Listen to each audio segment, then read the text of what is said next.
The former head of the Snowy 2.0 project has launched a blistering broadside against the Climate and Energy Minister, Chris Bowen. He says the government has rocks in its head if it thinks the nation can transition to renewables by 2030. Political reporter Olivia Caisley joins me now live from Canberra. Olivia, what's triggered this?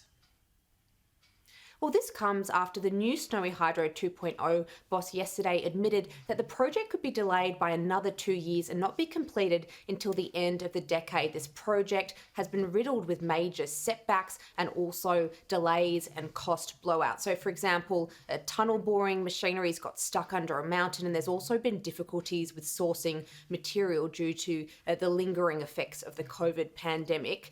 Paul Broad, who was the former boss of the Snowy Hydro scheme and quit last August after repeated disagreements with Chris Bowen, says that the Climate Change and Energy Minister needs to be upfront with Australians that essentially the nation isn't going to reach 80% renewables by 2030.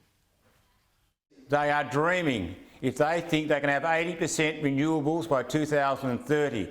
You know, in their own reports, they say that you'll need 8 2.0s or 2.0 equivalents to hit their target. That's one every year. If they build 8 2.0s in 80 years, they've done really well, not in 8. So there's this false narrative coming out there that somehow this transition is all in place and somehow it's all going to work seamlessly. It's not.